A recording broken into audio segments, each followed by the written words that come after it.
Olá, meus queridos, minhas queridas alunas. Nós vamos agora para a nossa parte dos fenômenos conservadores. Fenômenos conservadores. Eles ocorrem depois dos destrutivos. Então a gente chama de sinais tardios, conservativos ou conservadores.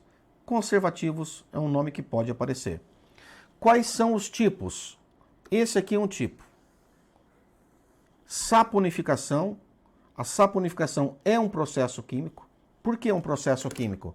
Porque o nosso corpo tem gordura.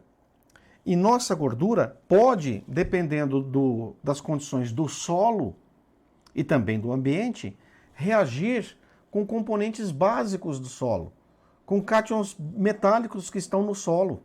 Eu não sei se você sabe isso da química, mas nós temos os óxidos ácidos, nós temos os óxidos básicos, e os óxidos básicos estão no solo. Nós temos minerais no solo. E esses minerais podem gerar essa reação de saponificação. O que é saponificação? Saponáceo. Sapon. Sapon quer dizer sabão. Então, guardou? Saponificação. É a reação que gera sabão na química orgânica. Na química orgânica, nós temos álcool reagindo com éster. Vai formar álcool reagindo com ácido carboxílico. Forma os ésteres. Os ésteres reagindo com soda cáustica ou potássio, soda potassa, né, que é hidróxido de potássio, ou de sódio, forma o sabão. É assim que no sítio, nas fazendas, aquele caseirinho lá fazia o sabãozinho. Jogava soda num tacho junto com gordura animal e fazia o sabão. Então, guarde esse nome, sabonificação, vem de sabão. Por isso, adipo quer dizer gordura. Então você tem o tecido adiposo. Saponificação é o nome de uma reação que forma sabão. Então a gordura do cadáver, né, reage com metais do solo. Éster reage com metais. Quando o ambiente é quente, muito úmido e pouco arejado, o corpo vai ser conservado na forma de sabão. Isto você tem que saber. Primeira coisa, o que é saponificação? É a forma em que o cadáver fica conservado e tem um aspecto untuoso, parece uma gordura, parece um sabão mesmo. Agora, outro aspecto importante da saponificação, isso cai em prova, tá? Isso que eu acabei de falar, e isso agora também. Qual o ambiente que gera a saponificação? Então, viram aqui qual o ambiente? Guardem. Quente, úmido e pouco arejado. Beleza? Então, a formação de adipocera tem consistência untuosa, mole, quebradiça, tonalidade amarelada escura, dando a aparência de cera ou sabão, que se forma nos diversos tecidos e órgãos dos cadáveres. Meus queridos, isso é bem tranquilo. Mas nós não temos só a saponificação. Nós temos outros tipos, como por exemplo, corificação, mumificação, litopédio. E basicamente esses são os termos que mais aparecem para vocês na prova. E nós temos também a plastinação, que é uma forma de conservação artificial. Então dê uma olhadinha, que aqui a gente traz para vocês todas as possibilidades. Mumificação, ou as principais, né? Saponificação, corificação, petrificação ou fossilização, que também pode ser chamado de litopédio. Lito quer dizer pedra. Aqui um cadáver, uma criança, que vocês vão ver a imagem que parece de pedra. Congelamento ou criogenia e plastinação, que é artificial. Criogenia também artificial. Isso aqui pode ser natural e isso aqui também pode ser natural. Mas, independente de ser natural ou não, eu gostaria que vocês soubessem a característica principal de cada tipo. Saponificação, jeitão de gordura, certo? Mumificação, as múmias do Egito. Você vai lembrar lá que elas estão bem sequinhas, porque os líquidos foram removidos justamente para o corpo não apodrecer. Aí nós temos o litopédio, que é petrificação. pedra, litopédio, né? Pedra. Lembra de pedra. Que mais? A corificação. Cuidado, como é que se dá a corificação? Normalmente é uma situação especial. O cadáver fica em urnas metálicas, geralmente zinco. Então, cuidado, falou em corificação, ele vai falar que ficou num ambiente quente, pouco arejado, úmido. Cai fora, que isso aí é saponificação, beleza? Então, para você que queria ver as imagens de adipoceira ou saponificação, ou mesmo as outras formas de conservação, olho no lance. Principalmente, ó, lugares úmidos, má ventilação, solos argilosos, acontece muito em valas comuns e o candidato aqui, né, a nossa vítima, o nosso cadáver, precisa ter bastante gordura. Não, professor, precisa ter aí uma certa quantidade de gordura, mas quanto mais gordo ele for, a tendência é que ele preserve-se na forma de sabão. Então, no bullying, agora você fala assim pro cara, ô seu futuro adipoceira. Nossa, não faz isso não, viu? É coisa idiota do professor aqui, só para você não esquecer. Vamos ver a imagem? Essas partes esbranquiçadas aqui, ó, se você passar o dedo, ele esfarela. Olha aí, ó, saponificação, um estágio mais avançado. Mumificação, pode ser químico, e aí é sempre químico, mas pode ser natural ou artificial. O ambiente é quente, seco e olha aqui, diferença. Essa é a diferença. Arejado. E aqui as bactérias não se desenvolvem. Qual que era a diferença da adipoceira? A adipoceira, o ambiente não era arejado. Quando a mumificação é natural? Quando ocorre naturalmente, o corpo desidrata, seca, a pele vai provocar, né, aquele enrugamento pela falta de ventilação, alta temperatura do solo, pela alta ventilação, porque quanto mais ventila, mais umidade é retirada do cadáver. Então, se você vai perdendo mais umidade mais rapidamente, ele resseca mais facilmente e aí tende a mumificar. Então, o cadáver fica exposto ao ar, em regiões de clima quente e seco, sofrendo acentuado dessecamento, ó, exposto ao ar. A artificial é um processo, uma técnica já muito conhecida e que é feito há muitos anos. Quem assistiu uma novela lá tinha na Record, agora não lembro, Os 10 Mandamentos, eu vi essa cena, eu não assisto novela, mas eu vi essa cena em que morre o rei, morre o rei, e aí o camarada lá assume o trono e ele acaba por... Ramsés, né? O pai do Ramsés morreu e ele acaba por sendo embalsamado, que era uma tradição, né, dessas linhagens, né, essas dinastias, digamos assim. Olha aqui esse aspecto, ó, parece um bacon, não parece um bacon? Esse cadáver parece um bacon. Isso aqui lembra muito, né, as múmias do Egito. Então nós temos aqui a mumificação ali total, aqui parcial. Vejam aqui a mumificação, outras formas de mumificação. Beleza? Pode ser artificial ou natural. E aí nós temos a calcificação. Calcificação que pode ser chamada de petrificação, pode ser chamada de litopédio. Pode aparecer esse termo para vocês. Então ocorre nos fetos mortos. Gente, ó, fetos, tá bom? Fetos mortos e retidos na cavidade uterina, que é o litopédio.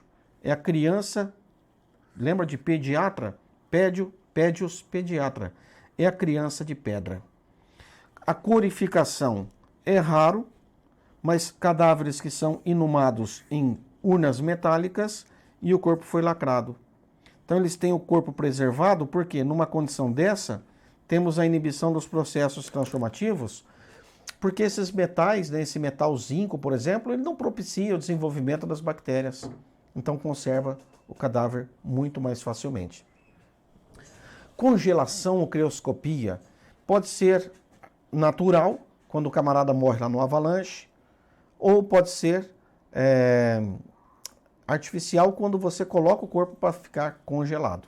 Então nós temos essa situação, o corpo foi submetido a baixíssima temperatura, pode se conservar integralmente por muito tempo, muito tempo. E a conservação artificial chamada de plastinação, onde nós temos polímeros sintéticos, as resinas, que vão substituir os tecidos corporais, naturais. Professor, o senhor falou litopédio é só para feto? É, uma criança de pedra. Olha a imagem. Dá para serrar a criança. Olha lá, serra a criança. Litopédio. Fauna cadavérica. Eu vou trazer para vocês aqui um pouquinho, mas coisa rápida, tá bom? Coisa rápida de entomologia e mais algumas coisinhas sobre os cadáveres. Só que de uma maneira geral, encerramos aqui o estudo dos fenômenos conservativos. Então, nossa parte de tanatologia se encerra nesse momento. Eu espero que vocês tenham aprendido muito da tanatologia, né, e que tenha sido de bom proveito para a sua preparação, para a sua aprovação. Mas nós vamos continuar nosso estudo falando agora da fauna cadavérica. Essa fauna, ela tem uma sequência dos insetos que vão ter uma sucessão. É muito raro aparecer entomologia nos concursos, mas quando aparece, muita gente não consegue ir muito bem, até porque você não tem muitos materiais específicos. Eu trouxe um material, né, em PDF muito bem trabalhadinho, para que vocês consigam compreender bastante, principalmente como que se faz a estimativa do intervalo pós-mortem, como é que a gente determina o tempo de morte. Então a fauna cadavérica, ela ajuda bastante a determinar, não o momento exato, mas estimar o momento da morte do indivíduo. Vamos dar uma olhadinha aqui, ó. Quando o cadáver permanece insepulto, foi abandonado, está abandonado, neles vão se instalar pequenos animais, principalmente insetos. E esses besouros, insetos, a gente chama de fauna cadavérica. Tem uma ordem de instalação. Essa ordem aqui não está completa, tá? Mas está assim, bem encaminhada. Com moscas comuns, moscas verdes, coleópteros, lepidópteros, entre outros, né, tipos de inseto, entre outras espécies de insetos. Deixa eu mostrar para vocês aqui, ó, algumas imagens. Então, o estudo da fauna é importante para a cronotanatognose. Nós vamos ter tempo de morte relacionado para o aparecimento de alguns insetos. Dê uma olhadinha nessas imagens. Como eu disse a vocês, que iniciam pelos orifícios, principalmente boca e feridas. Beleza? Então, olha aqui a evolução. Nós vamos ver que aqui nós temos uma população, veja, nós temos uma população da primeira sucessão, digamos assim. Depois, nesse tempo que vai decorrendo, esses insetos, eles são substituídos por outros tipos de insetos, também besouros, que vão se alimentar de partes, por exemplo, mais duras, como as cartilagens, tá certo? Então, conhecer essa sucessão é muito importante na entomologia forense. É bem bacana que você saiba que existe essa sucessão.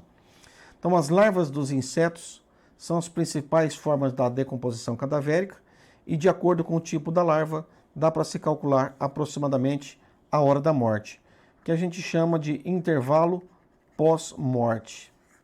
Então, a gente estima isso, a gente calcula. E é muito bacana. Eu explico no material como a gente calcula. É em relação ao desenvolvimento.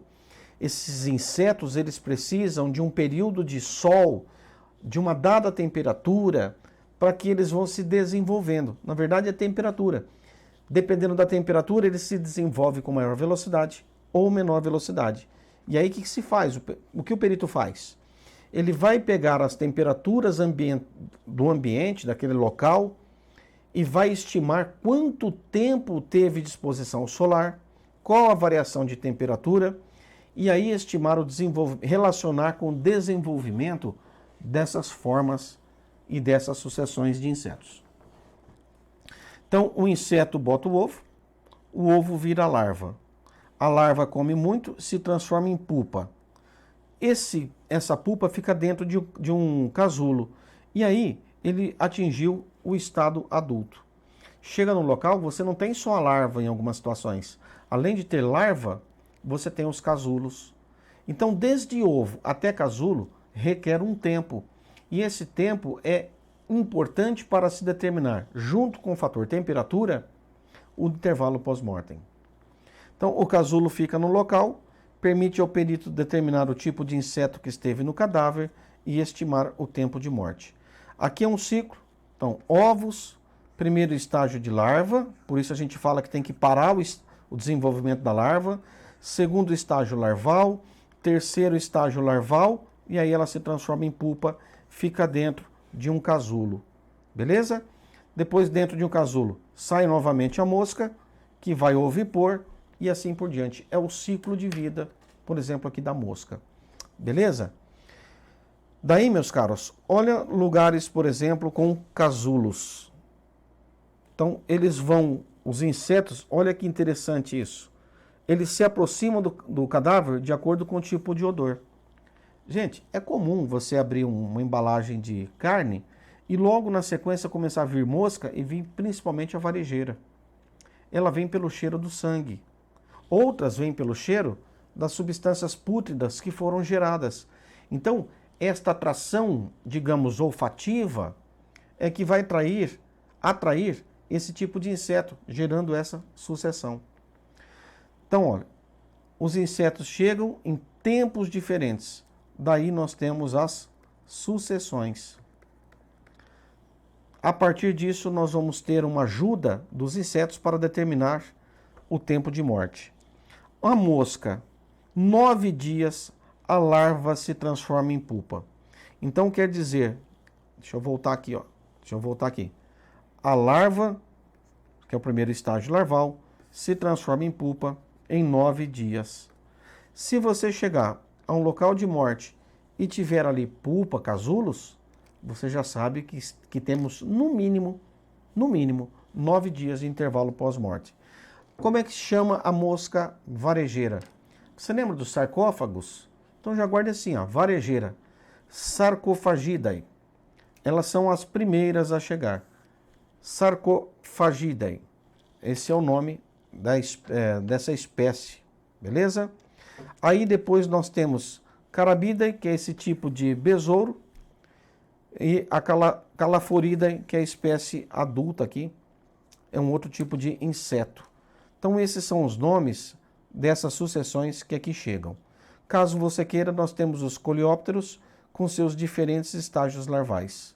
Então, aqui as larvas de moscas, aqui a larva de besouros, os coleópteros, que vão destruir os tecidos moles. Não é mole não, né? Lembra da sombra cadavérica que eu mencionei? E do experimentozinho com porquinho? Então tá aqui, ó.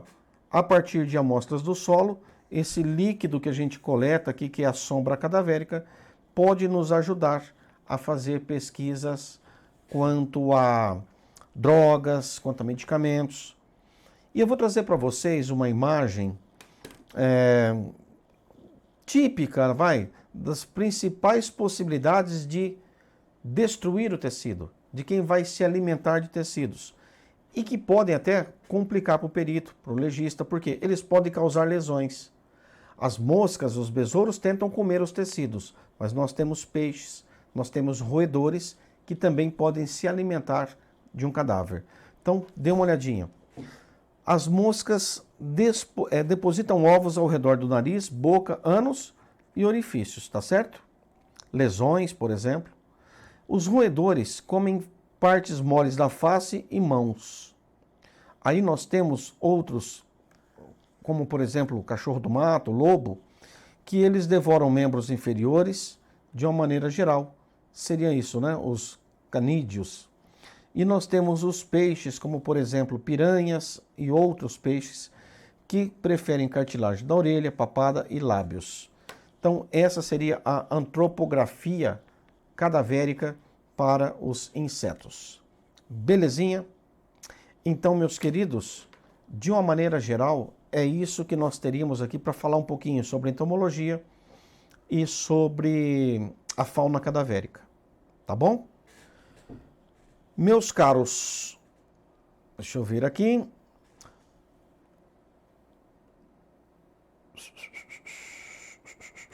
Tem uma coisa que eu achei interessante, que se faz em alguns estados americanos, que é a liquefação do corpo. Então dê uma olhadinha, ó. É uma opção ecológica a cremação. Esse tipo de liquefação é comercializado nos Estados Unidos. Esse aparelho é chamado de Resamotor, e teve sua origem de fabricação em Glasgow, na Escócia. Então, o que acaba acontecendo? Dissolve o cadáver em água quente, em meio básico, produz menos gases associados ao efeito estufa que a cremação, usa 1/7 da energia, permite a retirada de metais poluentes que estejam no corpo, como aquelas de placas, próteses e obturações, evitam a contaminação do meio ambiente. Segundo estudos da Grã-Bretanha, cerca de 16% das emissões de mercúrio vem de obturações queimadas em crematórios. Então, olha que coisa, velho. Até o destino dado ao cadáver está associado aqui ao aspecto verde, né? Digamos assim.